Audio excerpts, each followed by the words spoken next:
पश्चिम बंगाल का मुख्यमंत्री बनते ही शुभेंदु अधिकारी एक्शन मोड में है और लगातार वो ताबड़तोड़ फैसले ले रहे हैं। उन्होंने कई बड़े फैसले लिए हैं। केंद्र सरकार की कई योजनाओं को उन्होंने पश्चिम बंगाल में लागू कर दिया है। इसके अलावा अब पश्चिम बंगाल की महिलाओं के खाते में 3,000 रुपए पहुंचेंगे।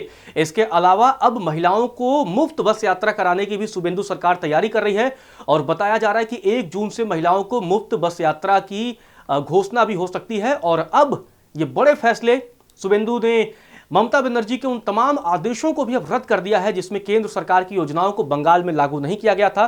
तो क्या कुछ बड़े फैसले शुभेंदु अधिकारी ने लिए हैं, इस पूरे वीडियो में आपको बताता हूं। सबसे बड़ा फैसला जो लिया गया है, क्योंकि खुद इस पूरे मामले पर ट्वीट करके शुभेंदु अधिकारी ने जानकारी दी है और सबसे पहला उन्होंने बताया कि आयुष्मान भारत को पश्चिम बंगाल में लागू कर दिया गया है। शुभेंदु अधिकारी ने बताया है कि आखिरकार पश्चिम बंगाल के लोगों को प्रधानमंत्री की प्रमुख स्वास्थ्य देखभाल योजना का अब लाभ मिलेगा। दूसरी बड़ी जो डिसीजन रहा है, दूसरा बड़ा डिसीजन है, वो बहुत इंपैक्टफुल डिसीजन है, क्योंकि अब बॉर्डर की सिक्योरिटी बढ़ा दी जाएगी। जो बॉर्डर इलाके हैं, बांग्लादेश से लगी सीमा है, उनकी फेंसिंग बढ़ा दी जाएगी, उनको फेंसिंग कंप्लीट कराया जाएगा। क्योंकि पहले बीजेपी पर ये आरोप लगते रहे, जब केंद्र में आपकी सरकार है तो बॉर्डर पर फेंसिंग क्यों नहीं करा रही है। फेंसिंग का काम सेंट्रल एजेंसी का है, सेंट्रल गवर्नमेंट का है।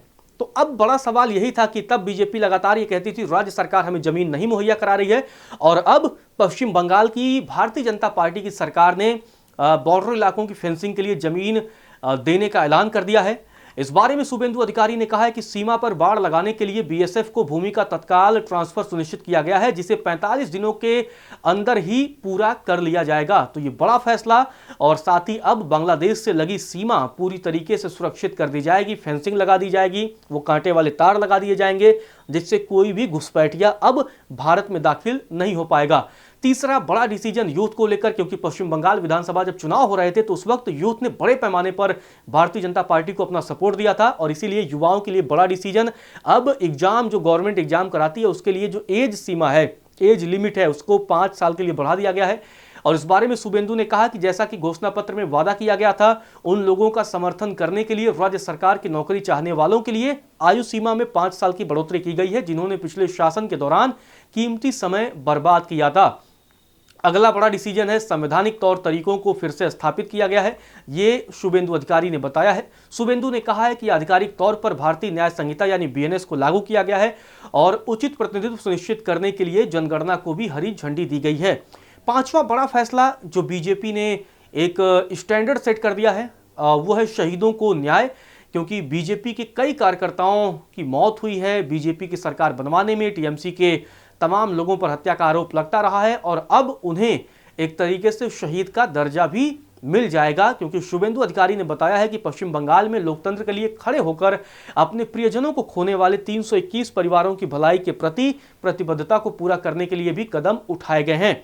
और आपको याद होगा कि जब शपथ ग्रहण समारोह चल रहा था तो उस वक्त एक शहीदों के लिए स्थल का भी निर्माण करा दिया गया था, जिससे एक बहुत बड़ा और सकारात्मक संदेश बीजेपी के कार्यकर्ताओं में गया था। और अगला जो बड़ा डिसीजन है, वो सेंट्रल गवर्नमेंट की तमाम योजनाओं का जो कार्यान्वयन है उनको भी अब हरी झंडी दे दी गई है, जिसमें पीएम विश्वकर्मा योजना, प्रधानमंत्री फसल बीमा योजना, प्रधानमंत्री उज्ज्वला योजना, ये तमाम योजनाएं जो केंद्र सरकार की हैं उनको अब कार्यान्वयन के लिए भी मंजूरी दे दी गई है। और शुभेंदु ने जब ये फैसला लिया है तो उसके बाद प्रधानमंत्री नरेंद्र मोदी ने शुभेंदु की जमकर तारीफ की। आयुष्मान योजना पर उन्होंने टिप्पणी की। प्रधानमंत्री ने अपने बयान में कहा कि पश्चिम बंगाल की मेरी बहनों और भाइयों का कल्याण सर्वोच्च है। मुझे बहुत खुशी है कि राज्य के लोगों को दुनिया की सबसे बड़ी स्वास्थ्य सेवा योजना आयुष्मान भारत तक पहुंच मिलेगी, जो उच्च गुणवत्ता और किफायती स्वास्थ्य देखभाल सुनिश्चित करती है।